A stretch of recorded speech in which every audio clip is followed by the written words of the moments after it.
Fathers day પર પિતાના સંસ્મરણો યાદ આવી જાય એ બહુ સ્વાભાવિક છે. આમ તો આપણે માનો મહિમા જાજો કરીએ છીએ અને પિતાને થોડું ઓછું એનો મહિમા થાય છે. પણ આજે થોડીક વાત પિતા વિશે કરવી છે. વ્રજલાલ કાનજી મહેતા મારા પિતાશ્રી મૂળે ભાણવડના ઓલ્ડ એસએસસી એમણે કર્યું ને પછી એડન ગયા. ઘણા બધા લોકો એડન જઈ અને ગુજરાતીઓએ બહુ નામ કર્યું હતું. એમાં ધીરુભાઈ અંબાણી પણ આવી જાય. મારા પિતાશ્રી ત્યાં નોકરીઓ કરી અને છેલ્લે બાટા કંપનીમાં મેનેજર હતા. અને મારી માં કહેતી કે આપણી ત્યારે બહુ સારી આર્થિક સ્થિતિ હતી, ઘરમાં ડ્રાયફ્રૂટ, ફ્રૂટ્સ, આ તે બધું આવતું હતું. પછી એમણે એડન છોડ્યું. એ પહેલાં અમે અહીંયા આવી ગયા હતા મારી બા સાથે, પણ એ પાછળથી આવ્યા અને એમણે નક્કી કર્યું કે હવે ધંધો કરવો છે. અને ચાખાન ગોળનો અમારું જે મકાન હતું એની રોડ પર પડતી દુકાનમાં કામ શરૂ કર્યું. સારો ચાલતો હતો ધંધો, પણ ભાગીદાર સાથે કેટલીક સમસ્યાઓ થઈ અને પછી ખોટ આવી એટલે ધંધો બંધ કર્યો. અને પછી એમણે જિંદગીભર એકાઉન્ટ્સ કર્યું. દાણાપીઠમાં એક પેઢી હતી અને પછી RM દેસાઈ શેરબજારના બહુ જાણીતું નામ, ત્યાં એમણે વર્ષો સુધી કામ કર્યું અને નિવૃત્તિ લીધી. એ પછી એમની તબિયત બગડી, નહીંતર બહુ સ્વસ્થતાથી એમણે એમની આખી મંજિલ પૂરી કરી. પણ એડનમાં જેવી સમૃદ્ધિ હતી એવી જ અહીંયા ખરાબ સમય પણ એમણે જોયો. અને જ્યારે દુકાન કરેલી ને એમાં ગરબડ થઈ હતી ત્યારે પપ્પા આખી રાત દુકાનના પાટીએ બેઠા રહેલા કે હવે શું કરશું આગળ. ઘણો બધો એમાં દગાખોરી પણ થઈ હતી. પછી મારી માએ આવીને કીધું કે ચિંતા ન કરો, આપણે ગમે તેમ બધું ગોઠવી લેશું. માં હંમેશા પપ્પાની પડખે રહી છે. આર્થિક સ્થિતિ બહુ સારી નથી ને અમે થીગડાવાળી ચડ્ડીઓ પહેરી છે, મને બરાબર એ યાદ છે. પણ માં ક્યારેય અમને ખોટ પડવા નહોતી દેતી. પપ્પાની સતત ચિંતા રહેતી કે હવે આ છોકરાઓનું ભણતરનું કેમ થશે, ઘર કેમ ચાલશે. પણ માં છે એ ઊંચી ઉધારા કરી અને ગોઠવી લેતા અને પપ્પાને લગભગ ઘરની ખબર પણ ન પડતી ઘર કઈ રીતે આ સારી રીતે ચાલે છે. પણ આવી સ્થિતિઓ જોઈ, બહુ જોઈ અમે. અને પછી ભગવાને અમને ત્રણેય ભાઈઓને ભણાવ્યા અને બધા નોકરીએ લાગ્યા અને પછી દિવસો બદલાયા, એ અલગ વસ્તુ છે. પણ પપ્પાએ બહુ સારો સમય પણ જોયો ને બહુ ખરાબ સમય પણ જોયો. કેટલાક વ્યસનો એમની જિંદગીમાં મહત્વ ધરાવતા હતા.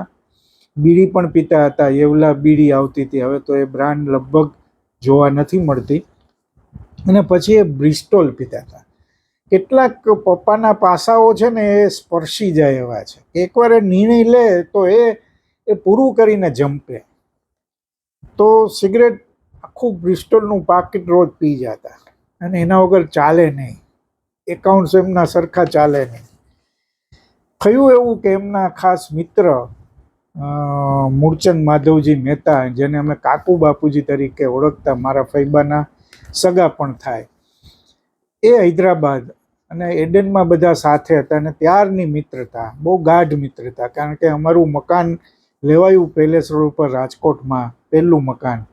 ત્યારે એના સોદામાં ચંદુ કાકા અને કાકુ બાપુજી પણ હતા. એમને પણ અમારી બાજુની જ શેરીમાં એક મકાન લીધેલું. અને આ કાકુ બાપુજીનું અવસાન થયું ને પપ્પા મમ્મી બે હૈદરાબાદ ગયા અને એમને એ મિત્રતા પૂરી થઈ એના કારણે એટલો બધો આઘાત લાગેલો. એમાં એણે નિર્ણય કર્યો, ત્યાં જ પાણી મૂકી દીધું કે હવે હું સિગરેટ ક્યારેય નહીં પીવું. અને એ દિવસથી જ્યાં સુધી જીવ્યા ત્યાં સુધી એમણે સિગરેટ નહોતી પીધી. શરૂઆતમાં બહુ મુશ્કેલીઓ પડતી કે મગજ બહુ ગરમ હોય, એમને બોલાવાય નહીં, ગુસ્સે થઈ જાય, આ તે એવું બધું બહુ થયું. પણ છોડી તો છોડી. આ એમનો જીવનનો એક બહુ મહત્ત્વનો પ્રસંગ હતો. જયરાજ પ્લોટમાં જૈન સોસાયટીમાં એક ફ્લેટ પણ લીધેલો, પાછળથી વેચી દીધો હતો ને પેલેસ રોડ ઉપર પહેલું મકાન લીધું અને ત્યાં અમે વર્ષો સુધી રહ્યા. અને એ વેચ્યું, કારણ કે પછી અમે બે ભાઈઓ પરણા, એક ભાઈ વિદ્યાનગર રહે એટલે મોટા મકાનની જરૂર હતી. એટલે પેલેસ રોડવાળું મકાન વેચ્યું ને 24 કરણપરા રાજકોટમાં મકાન લીધું. ત્યારે એમાં ખર્ચો ઘણો બધો હતો, ઉપરના માળે સ્લેબ પણ ભરવાનો હતો ઘણો બધો. ત્યારે પપ્પા મૂંઝાયેલા કે આ બધું કેમ થશે. ત્યારે મેં કહેલું કે બહુ ચિંતા નહીં કરો, એ બધું થઈ રહેશે. અમે ઘણા બધા મકાનો જોયા હતા અને પછી આ પસંદ થઈ હતી અને એ મકાનમાં જ છેલ્લે સુધી એમનું જીવન રહ્યું અને ત્યાં જ એમનું મૃત્યુ પણ આવ્યું. મારે લગ્નની વાત કરું તો મેં ત્યારે બહુ કહેલું કે સાદાઈથી આપણે લગ્ન કરીએ. હવે આ છેલ્લો પ્રસંગ છે, સૌથી નાનો ભાઈ છું તો આપણે બહુ ખર્ચો નથી કરવો. પણ પપ્પા માનેલા નહીં કે નહીં, આપણે બે ભાઈઓના, બે એટલે મારાથી બે મોટા ભાઈઓના લગ્ન કરેલા, એમ સારી રીતે આપણી શક્તિ મુજબ કરીશું ને એ રીતે જ થયા. અને મજાની વાત એ છે સાહેબ, મેં ઘણીવાર ઘણા પિતાઓના કિસ્સામાં આ વાત સાચી છે કે એમના ફાટેલા ગંજી મેં જોયા છે. એ છોડતા નહીં, એમાં કાણા પડી જાય, એકથી વધારે કાણા હોય, ક્યાંકથી ફાટી ગયું હોય તોય પણ એ પહેરતા, એને એમ કે આ ખર્ચો નથી કરવો. અને નવા કપડાં પણ બહુ જલ્દી સીવડાવે નહીં. એકવાર તો મેં કરણપરામાં અમે રહેતા હતા, પરાણે હું લઈ ગયો, સ્કૂટર હતું ત્યારે મારી પાસે, મેં કીધું બેસી જાઓ તમે, આજ અત્યારે આપણે જવું છે.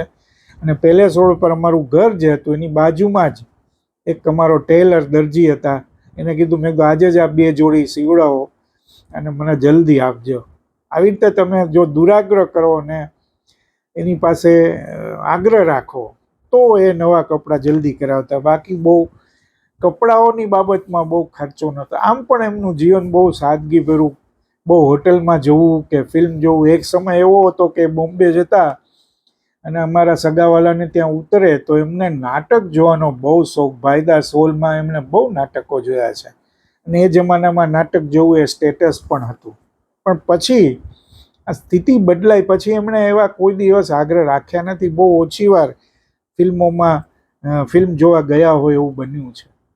શેર બજારના બહુ જાણકાર, શેર બજારના એવા જાણકાર અને લોંગ ટર્મ ઇન્વેસ્ટમેન્ટમાં માને અને શેર બજાર સાથે સંકળાયેલા રહ્યા. એમણે જ્યાં નોકરી કરી RM દેસાઈને ત્યાં, એ પણ શેર બજારના મોટા ખેલાડી.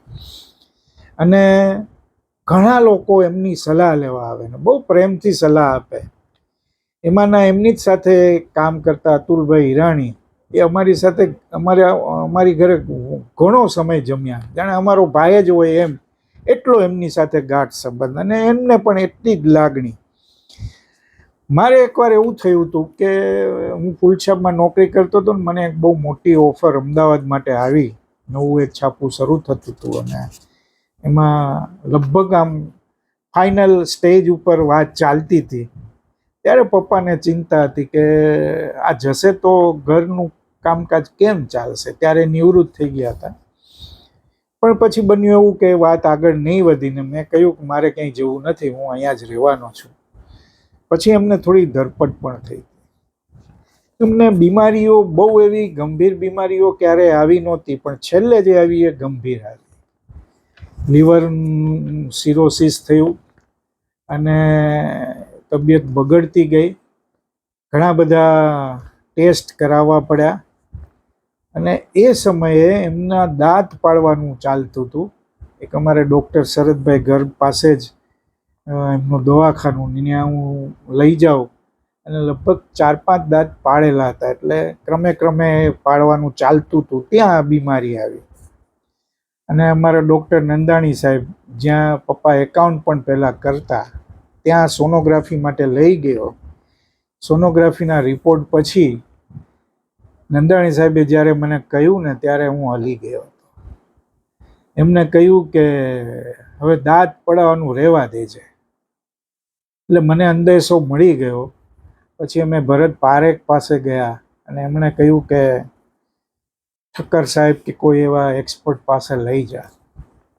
અને એ સોનોગ્રાફીના રિપોર્ટ પછી ગોંધિયા હોસ્પિટલમાં એમના ટેસ્ટ બધા થયા.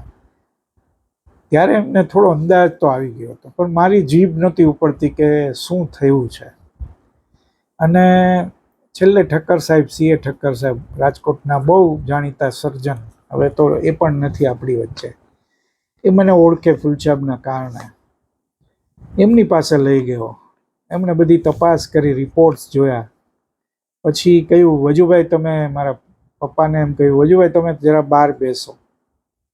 એટલે પપ્પાને એમ થયું કેમ આવું કહે છે, એટલે બહાર જઈને બેઠા તો ખરા. પછી મને કહ્યું ઠક્કર સાહેબ કે હું તને દોસ્ત ઓળખું છું, પણ મારી સલાહ એવી છે કે હવે કાંઈ ન કરતો સાર, ઘરે એમની સેવા કરો.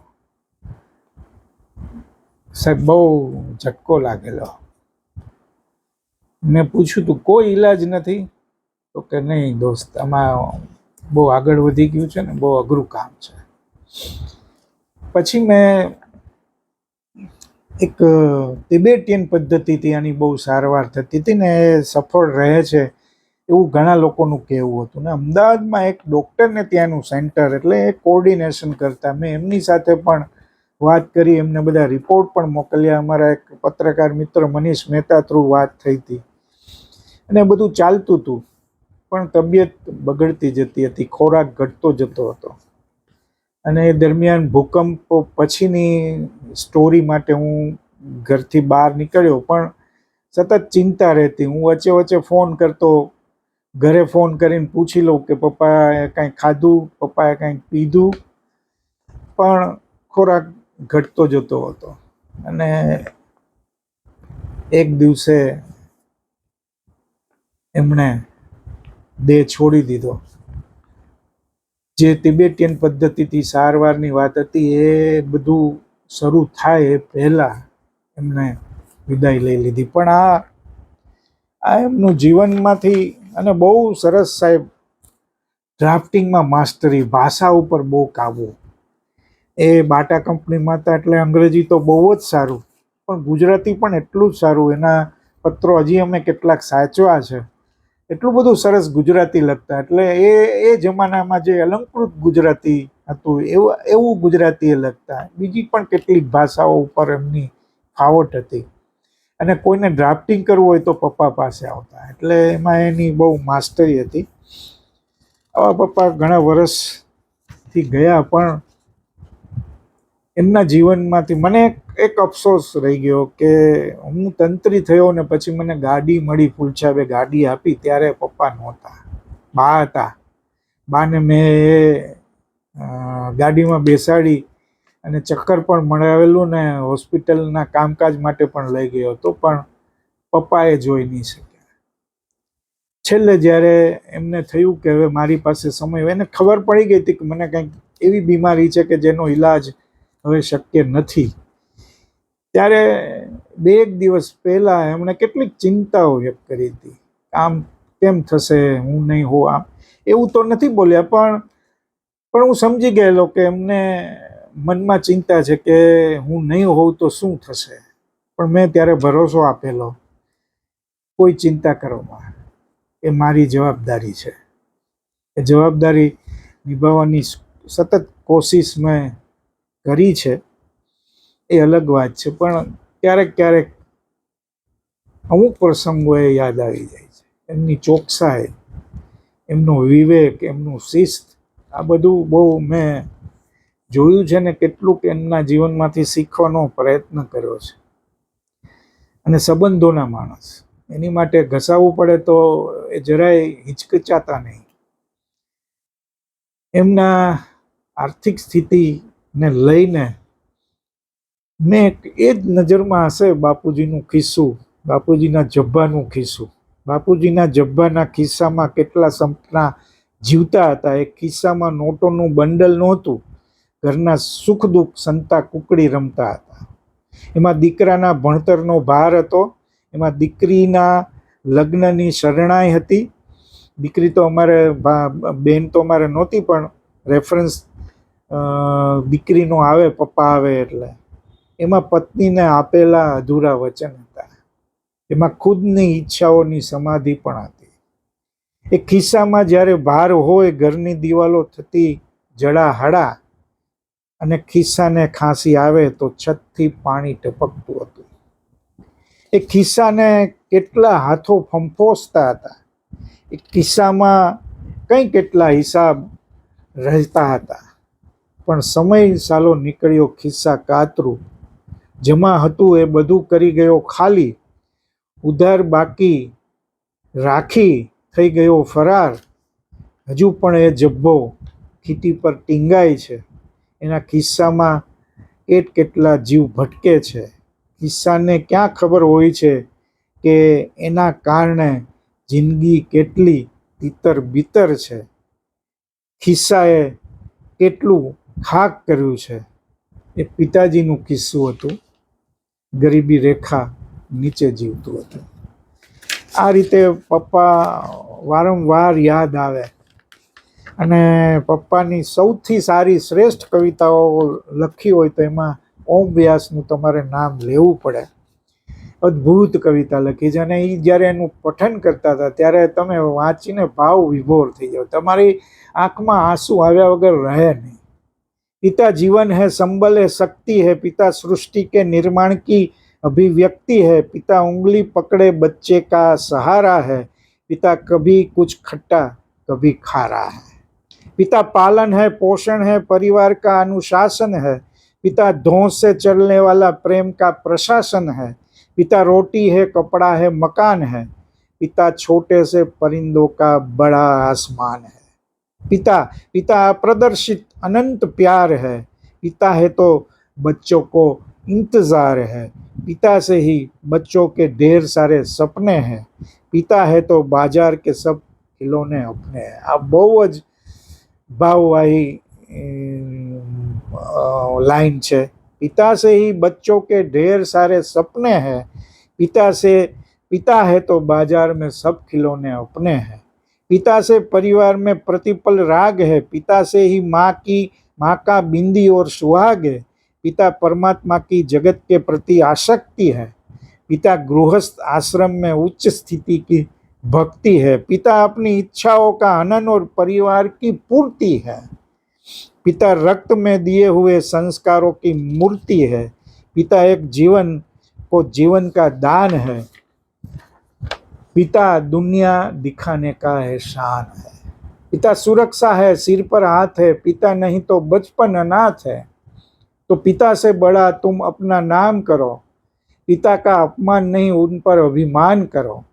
क्योंकि माँ बाप की कमी कोई पाट नहीं सकता और ईश्वर भी उनके आशीषों को काट नहीं सकता.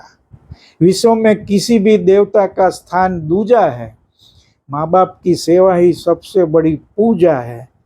विश्व में किसी भी तीर्थ की यात्राएं व्यर्थ है यदि बेटे के होते माँ बाप समर्थ. આ પિતાની ખામી ક્યારેય દૂર થતી નથી. માં હોય કે પિતા હોય પણ સતત એની યાદ રહેતી હોય છે અને અમુક પ્રસંગો એ ખાસ યાદ આવે છે. અને છેલ્લે એક શેર છે, મને કયા શાયરનો છે પણ મને બહુ સ્પર્શે છે. મને લાગે છે કે આ દરેક દીકરાઓ માટે પપ્પાને સંદર્ભે આ શેર લખાયો છે. मुद्दत के बाद ख्वाब में आया था मेरा बाप. मुद्दत के बाद ख्वाब में आया था मेरा बाप और उसने मुझसे इतना ही कहा खुश रहा करो. સાહેબ બાપ હોય કે ન હોય પણ એના આશીર્વાદ તમારી સાથે હોય છે, માં હોય કે બાપ હોય. અને એ આશીર્વાદ સતત તમને એનો અહેસાસ કરાવતા રહે છે. દરેકનો આવો અનુભવ હોય છે. ફાધર્સ ડે પર જ નહીં પણ સતત મા બાપને યાદ રાખવા જોઈએ અને તો આપણને વૃદ્ધાશ્રમની જરૂર નહીં રહે. ફાધર્સ ડે પિતાની સ્મૃતિ સતત યાદ આવ્યા કરે છે. આભાર.